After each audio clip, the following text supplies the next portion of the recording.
يا مساء الفل عليكم، ازيكم عاملين ايه؟ يا رب تكونوا بخير. تعالوا بقى نعمل معاكم شويه كشري. انما معايا طبعا بصل ابيض او احمر اللي موجود عندكم. هننزل كده معايا على البصل بمعلقتين كده كبار نشا، وكمان هديلها كده رشه ملح وحل على النار. هحط كميه الزيت اللي هعمل بيه الكشري، هحطه كده. البصله ابتدت تاخد اللون الذهبي معايا، شايفين مقرمش وخطير ازاي. هطلع برده الباقي بنفس الطريقه. الزيت بقى معايا ده انا هصفي منه كده.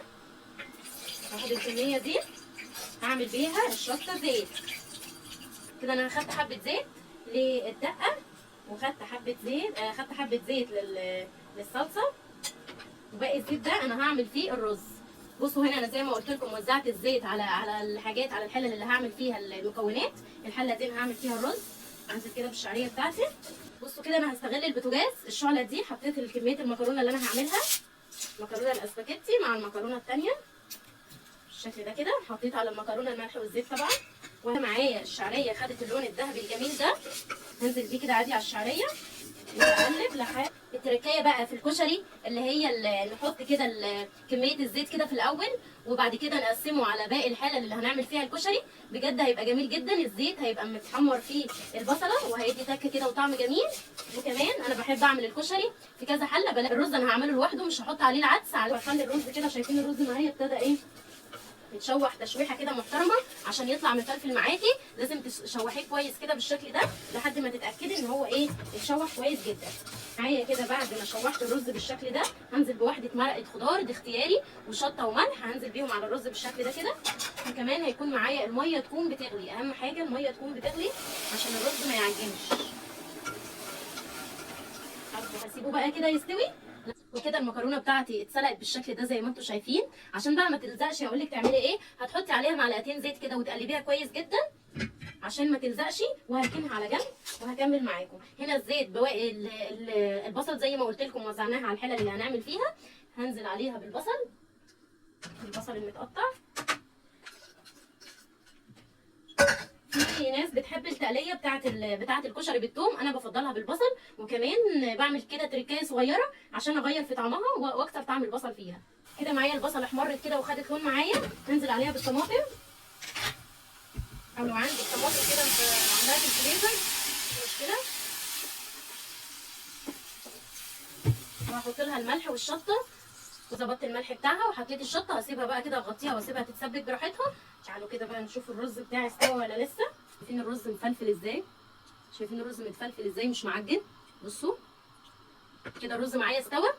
عشان اعمل معاكم الدقه، تعالوا نعمل معانا مع بعض كده الدقه لحد ما الطماطم تتسبك. بصوا للدقه كده بقى هحط معلقه توم كده مفروم، معلقه كده، معلقه كبيره توم مفروم. هقلبها كويس جدا بقى كده شويه.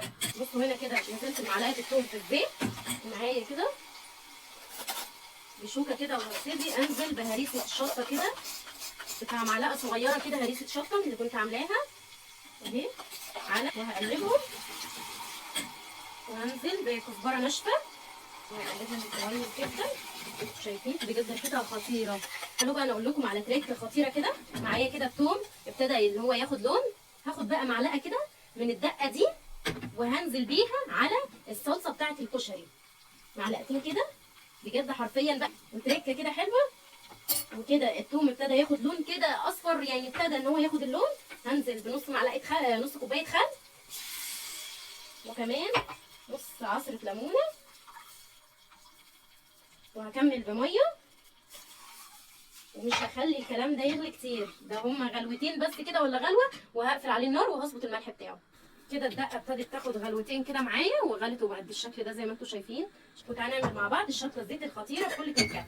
الزيت برده زي ما قلت لكم اللي شلناه من البصل.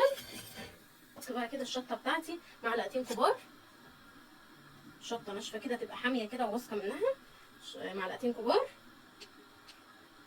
على الزيت، وهقلب كويس جدا. الان هحط الملح بتاعي، هحط ربع معلقه كده. افضل اقلب كده في الزيت لحد ما تاخد لون معايا. ابتدت الشطه كده تحمر معايا وريحتها تطلع بالشكل ده. هاخد بقى هرفع كده معلقه صلصه وهنزل عليها بيها بالشكل ده. هسيبها كده تغلي شويه. كده معايا الصلصه اتسبكت وبقت معايا بالشكل ده.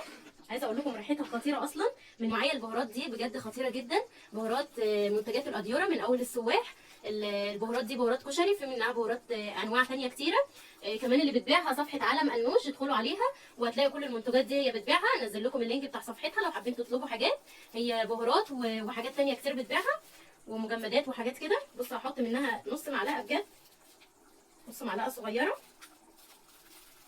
بصوا بقى البهارات دي عايزه اقول لكم احسن بكتير من البهارات اللي جبتها من العطاره. البهارات دي حرفيا جميله جدا، وبنص معلقه واحده بس غيرت كل الاكل.